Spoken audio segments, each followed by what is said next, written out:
میری ماں ایک طوائف سادی تھی، مگر اس کے رہن سہن میں بڑا وقار تھا اور وہ کسی اعلیٰ خاندان کی لگتی تھی۔ وقت بھی کیا ظالم چیز ہے، یہ مجھے بعد میں پتہ چلا۔ میرے پاس ایک اسپورٹس گاڑی تھی جس میں اسکول جاتا تھا، اور چونکہ میں کانوینٹ کا طالب علم تھا، لڑکیاں لڑکے اونچے گھرانے کے تھے اور سب بے باک قسم کے اسٹوڈنٹ تھے۔ پڑھائی سے زیادہ ہم لوگ پارٹی کیا کرتے تھے۔ رات رات بھر شراب اور شباب کی محفل سجی رہتی تھی۔ پھر اس نے سگریٹ کا ایک لمبا کش لگایا اور کہنے لگا کہ اس میں ایک لڑکی تھی، بہت خوبصورت اور نسوانی حسن سے مالا مال۔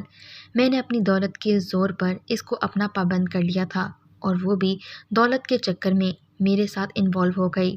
پھر ایک رات شراب کے نشے میں نے اس کی عزت تار تار کر دی، مگر اس کے باوجود وہ میرے ساتھ رہی اور ہم دونوں ایک ناجائز رشتے میں خوش رہنے لگے۔ مجھے وہ تمام طریقے پتہ تھے جس سے اولاد نہیں ہو سکتی تھی، اس لیے ہماری دوستی بہت عرصے تک چلتی رہی۔ لیکن پھر میرا دل اس سے بھر گیا اور میں مختلف لڑکیوں کے ساتھ رات بسر کرنے لگا۔ اس میں کئی تو ایسی تھیں کہ رات کے ہزاروں روپے لے لیتی تھیں۔ پھر وہ خلاؤں میں گھورنے لگا اور تھوڑی دیر کے بعد بولا، لیکن آپتی بھائی، ایک لڑکی کی بددعا نے میری دنیا اجاڑ دی۔ ہوا کچھ یوں کہ ایک دن میں اپنے آفس میں بیٹھا ہوا تھا اور اپنی ذاتی سیکرٹری کے لیے انٹرویو کر رہا تھا۔ کافی بولڈ قسم کی لڑکیاں تھیں، مگر اپنے انٹرویو لے کر میں بور ہو گیا تھا، تو میں نے اپنی سیکرٹری کو کہا اب کسی کو اندر نہیں آنے دینا، باقی انٹرویوز کل ہوں گے۔ اور میں جانی واکر شراب سے لطف اندوز ہونے لگا کہ میری سیکرٹری نے انٹر کام پر بتایا کہ ایک لڑکی ہے جو ضد کر رہی ہے، آپ اس کا انٹرویو کر لیں، وہ بہت ضرورت مند ہے۔ مگر پہلے تو میں نے ٹال دیا۔ پھر اس کے بہت اصرار پر میں نے اس کو اندر بلا لیا۔ وہ بہت معصوم تھی بھائی، اس نے بہت سلیقے سے دوپٹہ لیا ہوا تھا۔ یہ کہہ کر اس نے پھر سگریٹ جلائی اور ہلکے ہلکے کش لینے لگا۔ میں نے بہت لڑکیاں دیکھی تھیں، بہت لڑکیوں کے ساتھ رات بسر کی تھی، لیکن وہ معصوم سی لڑکی نے نظریں نیچے کر کے اپنی فائل میرے آگے رکھ دی۔ میں کرسی پر سے اٹھ کر اس کے پاس آ گیا۔ وہ سہم گئی اور تھر تھر کانپنے لگی۔ میں نے اس کو دلاسا دیا اور بیٹھنے کو کہا۔ جب وہ میرے سامنے والی کرسی پر بیٹھ گئی، میں نے دیکھا کہ اس کی آنکھوں میں نمی تھی اور وہ مجھے بہت معصوم اور بیچاری لگی۔ میں نے انٹر کام پر اپنی سیکرٹری کو بلایا اور کہا کہ ان محترمہ کی فائل لے کر جائیں اور ان کا اپوائنٹمنٹ لیٹر بنا کر لے آئیں۔